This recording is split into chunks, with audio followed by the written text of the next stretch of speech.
Remue ménage. Remue ménage.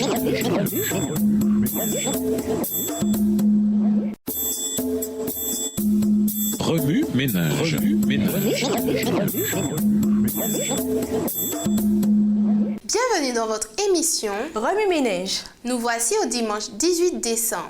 Le caractère de Job regardé à la loupe. Les qualités de Job. Lisons Job 1, verset 1. Job 1, verset 1.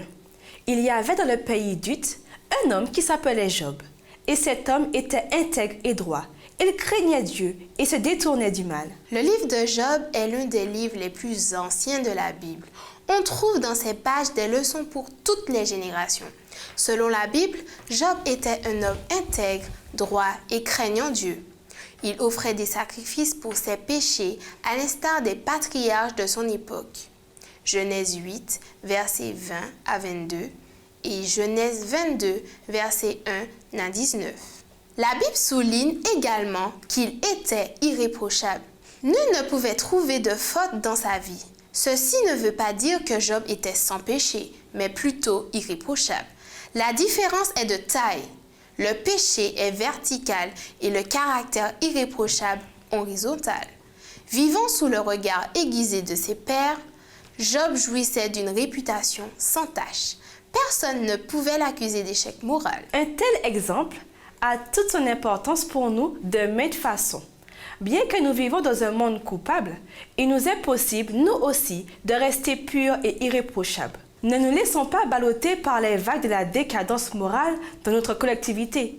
Demeurons fermes dans notre foi et nous recevrons l'ultime récompense de la vie éternelle. Job dans sa collectivité.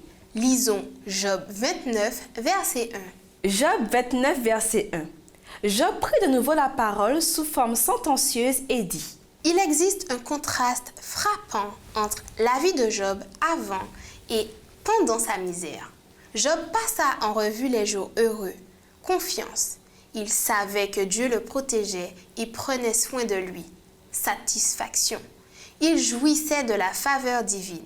Communion. Il conformait sa vie à la parole de Dieu. Assurance. Il était conscient de la présence de Dieu dans sa vie. Confiance, satisfaction, communion, assurance.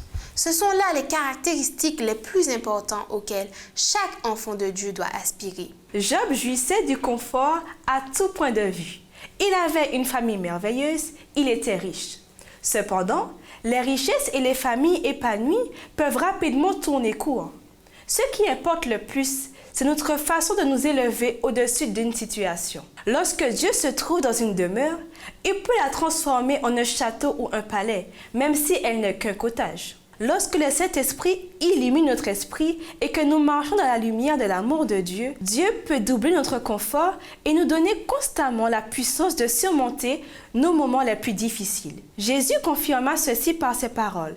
Préoccupez-vous d'abord du royaume de Dieu et de la vie juste qu'il demande, et Dieu vous accordera aussi tout le reste. Matthieu 6, verset 33. Bien que riche et jouissant de statut social élevé, Job se soumettait à Dieu en toutes choses. Le dessein éternel de Dieu pour ses enfants.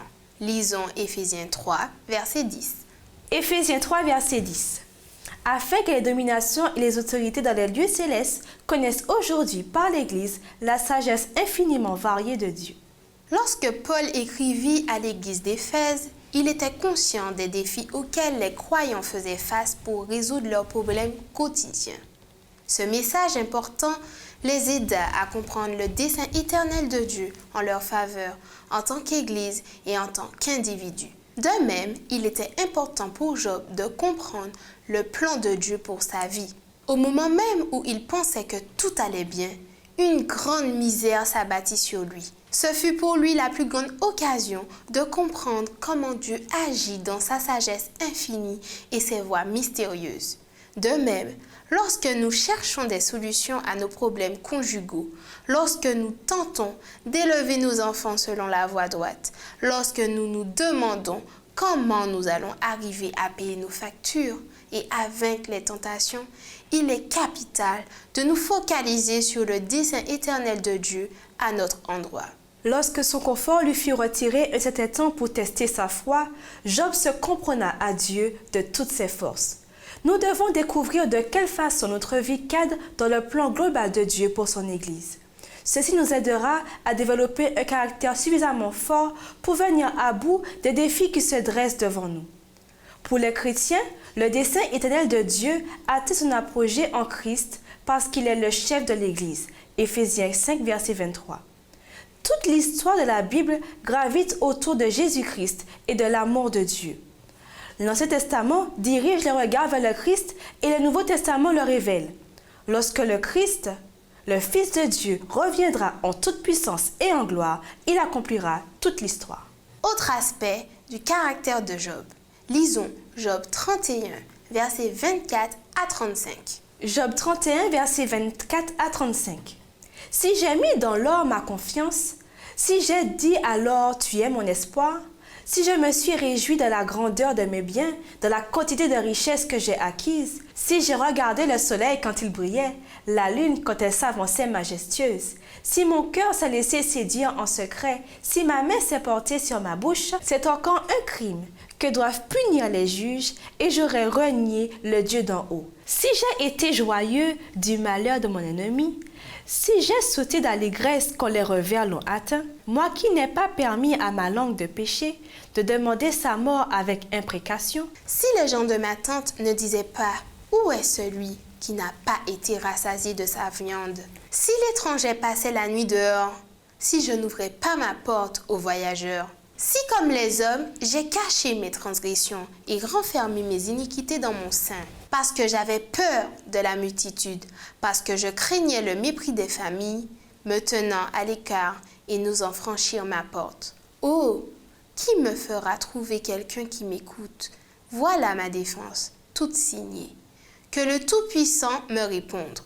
Qui me donnera la plainte écrite par mon adversaire?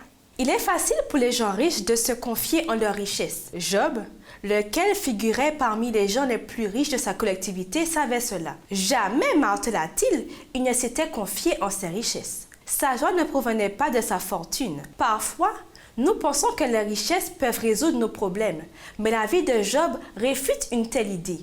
Notre caractère et notre capacité de dépendre de Dieu en tout temps déterminent notre façon de réagir à nos problèmes. Job était un homme illustre, juste, hospitalier. Il s'efforçait toujours de faire la volonté de Dieu. Nous savons, et Dieu savait d'ailleurs, que Job n'était pas parfait et sans péché. Cependant, Dieu le qualifia d'irréprochable. Ceci veut dire que, peu importe la gravité de ses péchés, toutes les accusations contre lui avaient été retirées. On ne pouvait absolument rien lui reprocher parce qu'il avait été innocenté par celui-là même qui l'avait offensé. Remue-ménage. De quelle façon le caractère de Job nous aide-t-il à demeurer irréprochable même si nous vivons dans un monde coupable? Comment devrions-nous réagir lorsque nous perdons nos biens les plus précieux? Quelles leçons tirer de la façon dont Job géra ses calamités? Quels traits de caractère lui permirent de rester ferme?